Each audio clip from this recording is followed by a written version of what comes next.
आज के दिन हिंदी के एक बहुत बड़े साहित्यकार का जन्म हुआ था जो बक्सर जिला के टाड़ी प्रखंड में पड़ता है उनवास गांव। हम और हमारे साथी हम लोग उनवास जा रहे हैं और जानने की कोशिश कर रहे हैं कि वो साहित्यकार जिसने इस देश को साहित्य दिया, जिसका हर जगह नाम लिया जाता है, शिव पूजन सहाय की जो स्मृतियाँ है, जो धरोहर है, जो उनकी कृतियाँ है, आज वो किस हालात में है। तो आइए हम सीधे चलते हैं उनवास में।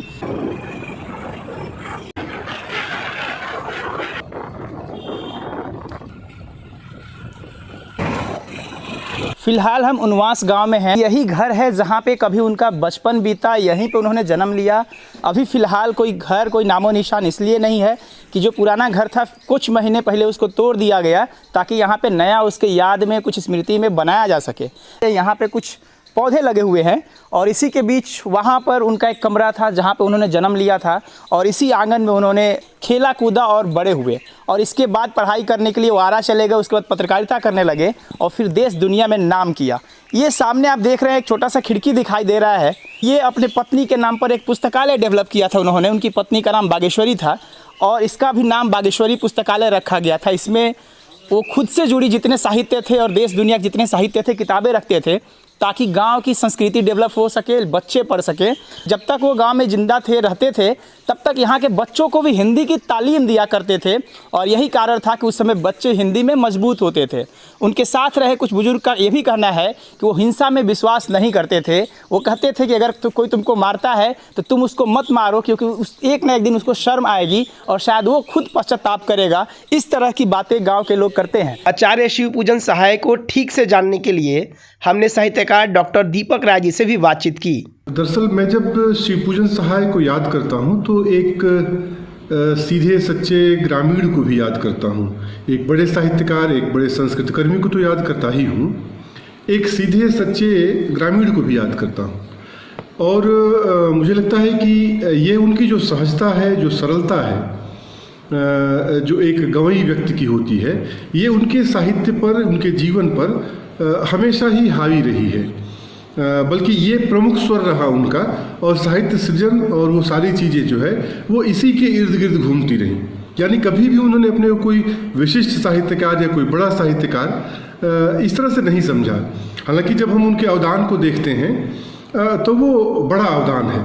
वो इस कदर का अवदान है कि हम प्रेमचंद निराला, जयशंकर प्रसाद या रामधारी सिंह दिनकर, बहुत जो हमारे समय के बड़े बड़े साहित्यकार रहे वो उनकी कोटि के साहित्यकार हैं और उनकी कोटि के संस्कृति कर्मी हैं। मैं ये कहूँगा उनका सबसे बड़ा अवदान मैं मानता हूँ कि उन्होंने अपने तो कहानियाँ, कविताएँ या रचनाकर्म अपेक्षाकृत कम किया, लेकिन उन्होंने साहित्य की एक ऐसी संस्कृति बनाई जिसमें बहुत सारे साहित्यकार अपने को अभिव्यक्त कर सकते थे, अपनी कृतियों को माज सकते थे, अपनी रचनाओं को बेहतर कर सकते थे। और कई सारे लोगों ने उनके यहाँ आकर के अपनी रचनाओं को व्यवस्थित भी किया, अपनी रचनाओं को एडिट करवाया।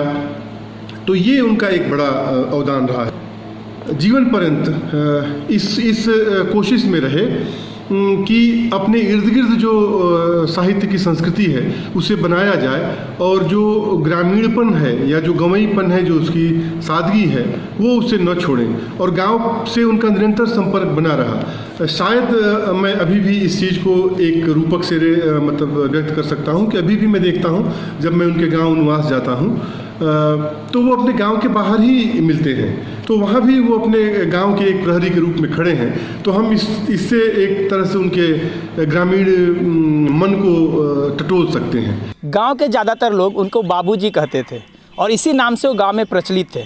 इनकी पढ़ाई लिखाई आरा जिला में हुआ और उसके बाद इन्होंने कलकत्ता से पत्रकारिता शुरू करी, लखनऊ में भी काम किया, इन्होंने प्रेमचंद के साथ काम किया और देहाती दुनिया इनकी काफ़ी फेमस कृति रही है। इसलिए शिव पूजन सहाय को हिंदी के साहित्य में बड़ा नाम माना जाता है। कि वो एक पत्रकार बहुत बड़े थे, कई सारे पत्रों का उन्होंने संपादन किया। मतवाला, माधुरी, गंगा, जागरण, बहुत सारी पत्रिकाएं हैं जिसका उन्होंने संपादन किया। और यही नहीं, उन्होंने तो मतलब रंगभूमि, रेणुका और राजेंद्र प्रसाद जी की आत्मकथा और बहुत सारी जो कृतियां हैं उनका भी उन्होंने संपादन किया। बल्कि दिनकर जी तो बोलते हैं, उनका एक बड़ा रोचक संस्मरण है दिनकर जी का, उसे हम लोगों ने कई जगह प्रकाशित भी किया। दिनकर जी उनके बारे में बताते हैं कि ये शिवपूजन सहाय जी से मिलने के बाद पता चला कि शुद्ध हिंदी लिखना क्या होता है और शुद्ध हिंदी लिखने का दावा कितना कठिन है। ये बहुत आसान नहीं है जब आप कहें कि मैं तो शुद्ध हिंदी लिखता हूँ। तो ये शिवपूजन सहाय जी से मिलने के बाद शायद वो बताते हैं कि मुझे पता चला। बक्सर का होने के नाते मैं चाहूँगा कि हम लोग शिवपूजन सहाय जी को याद करें, लेकिन एक सांस्कृतिक जगत का नागरिक होने के नाते मैं चाहूँगा कि हम लोगों की स्मृतियों में वो रहें। और हम लोगों ने पिछले कई वर्षों से मतलब एक आयोजन करके, बहुत सारे आयोजन होते हैं, उसमें हम लोग भी जहाँ तहाँ संभव होता है अपने तय जो संभव है वो उसे करते हैं। बहुत सारे युवा मित्र हैं जो उस पूरे आयोजन में शामिल रहते हैं।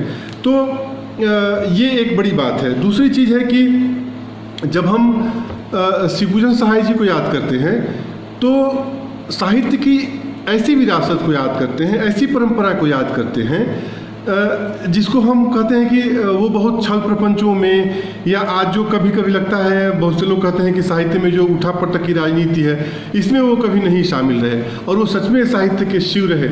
और यही कारण है कि गांव वाले कहते हैं, जिनको याद है वो बताते हैं कि जब भी ये गांव में आते थे तो पहले एका टमटम या जो सवारी था उससे आते थे, इनके बच्चे पत्नी आते थे, लेकिन ये गांव से बाहर ही उतर जाया करते थे और चरवाहों के साथ, गांव के मजदूरों के साथ टहलते हुए गांव में आते हैं।